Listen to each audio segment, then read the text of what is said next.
Hello जी, कैसे हैं आप सब। आप सबका बहुत बहुत स्वागत है मेरे चैनल पर।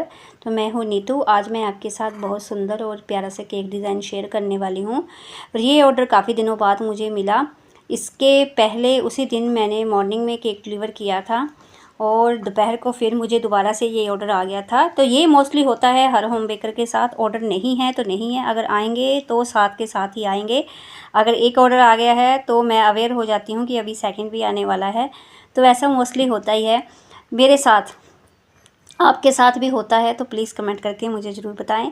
तो यहाँ पर अगर आप मुझे फ़र्स्ट टाइम वॉच कर रहे हैं तो मुझे फॉलो ज़रूर करें और बेल आइकन ज़रूर प्रेस करें, ताकि जैसे ही मैं वीडियो डालूँ आपको नोटिफिकेशन जाए और आप मेरी वीडियो पहले देख पाएँ। तो यहाँ पर मुझे आज 1 पाउंड के चॉकलेट केक का ऑर्डर मिला था। तो ये कस्टमर रेगुलर हैं, 2-3 बार ऑर्डर दे चुके हैं मुझे, बट फिर भी इन्होंने मुझे आज बहुत जल्दी में केक का ऑर्डर दिया था। मैं भी शायद ये जस्ट उनको खाने के लिए चाहिए था, तो उन्होंने मुझे ऑर्डर किया कि 1:30 बजे ऑर्डर किया, 5 साढ़े 5 बजे हमें आप केक कंप्लीट करके दे देना।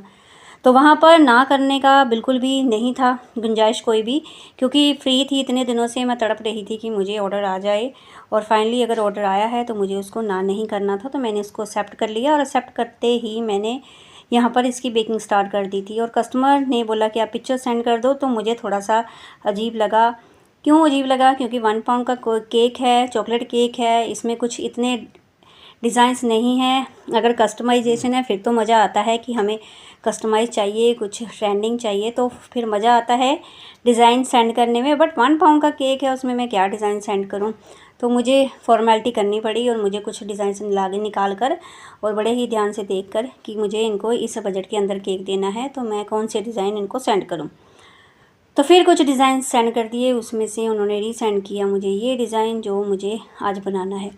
तो यहाँ पर फिर क्या था, मैंने जैसे ही अपनी स्पॉन्ज को बेक होने के लिए रखा, मैंने अपनी तरफ से बहुत ध्यान से किया काम। तो बट कभी कभी क्या, हर बार गड़बड़ हो ही जाती है मुझसे।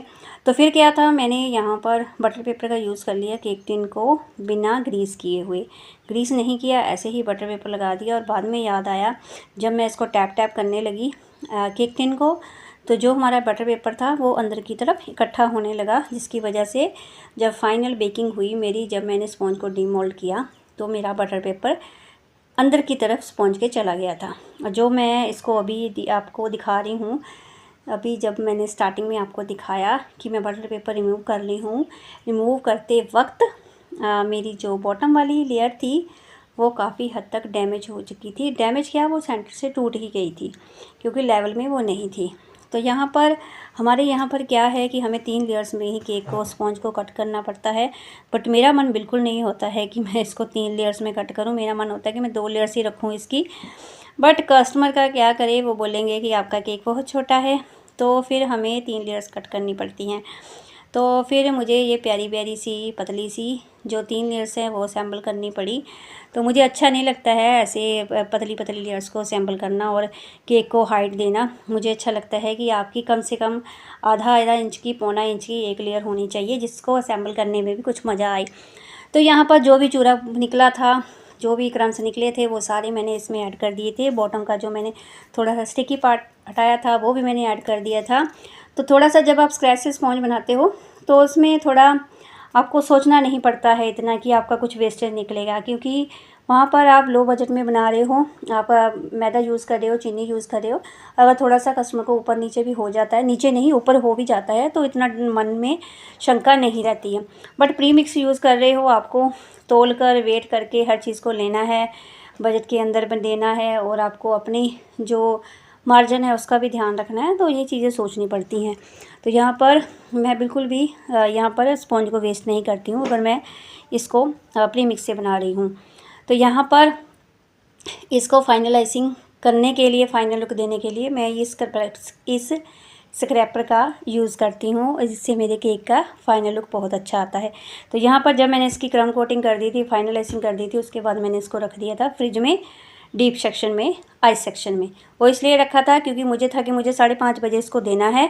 बट उसके बाद एक आता है ट्विस्ट, जब मैं इस केक को कंप्लीट करके फ्रिज में रख देती हूँ, तो उसके बाद क्या होता है वो आगे आपको बताती हूँ। तो यहाँ पर मुझे एक बॉर्डर प्यारा सा देना था, जो वो मुझे थोड़ी सी डार्क चॉकलेट डालकर, गनाश डालकर, क्रीम में मिक्स करके एक प्यारा सा बॉर्डर देना था डिज़ाइन के अकॉर्डिंग।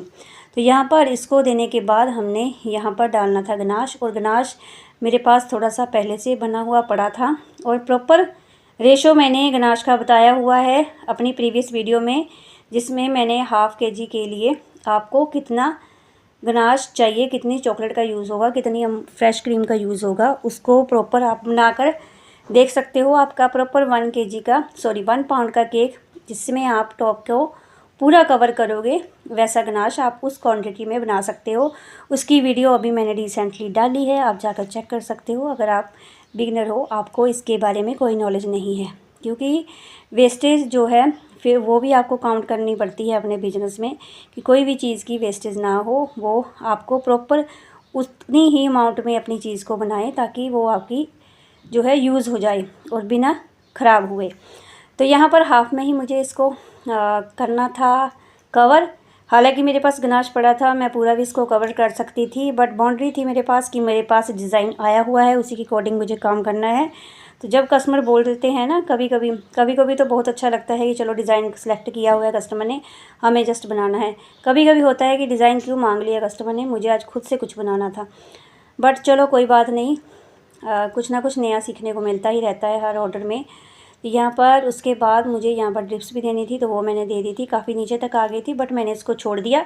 अगर आप नीचे गिरी हुई ड्रिप्स को छेड़ देते हैं तो उसके बाद केक का लुक बिल्कुल अच्छा नहीं आता है। अभी आपने देखा कि नीचे की तरफ एक मोटा सा जो है लेयर जम गई है गनाश की, तो उसको मैं अगर हटाने की कोशिश भी करती ना, तो फिर उसमें एक लाइन सी क्रिएट हो जानी थी, और उस लाइन को मुझे हाइड करने के लिए मुझे यहाँ पर बॉर्डर देना पड़ता। तो फिर मैंने उसको ऐसे ही छोड़ दिया कि ऐसे ही अच्छी लग रही है, तो मैंने उसको बिल्कुल भी जो है हिलाया नहीं। तो ये चीज़ें गलतियाँ करके सीखी हुई हैं, तो आप भी धीरे धीरे काम करते जाओगे और कुछ ना कुछ सीखते जाओगे हर डिज़ाइन में। तो यहाँ पर जितनी भी लेफ़्ट ओवर क्रीम थी उसका मैंने यूज़ कर लिया था, क्योंकि कोई भी डिज़ाइन हो उसमें ऐसा ही होता है। ये नहीं होता कि आप बिल्कुल ज़ेरॉक्स कॉपी करके आप कस्टमर को दे दोगे, कुछ अपना खुद से डालना ही पड़ता है, क्योंकि हमें देखना पड़ता है कि हमारे पास कितनी बची हुई क्रीम है, उसी के अकॉर्डिंग हमें काम करना पड़ता है। तो यहाँ पर मैसेज के बारे में बोला था कस्टमर को मैंने कि कुछ लिखना है, तो उन्होंने बोला नहीं आप हार्ट बना देना ऊपर। तो वो मुझे समझ नहीं आया मैं कैसे बनाऊँ, फॉन्डेंट से बनाऊँ, क्या करूँ। फिर मैंने देखा मेरे पास एक्रेलिक का हार्ट बना हुआ है, तो वो मैंने ऐड कर दिया था। उसके बाद हमारे केक का फाइनल लुक ये है। फिर मिलती हूँ एक प्यारे से केक डिज़ाइन के साथ। थैंक्स।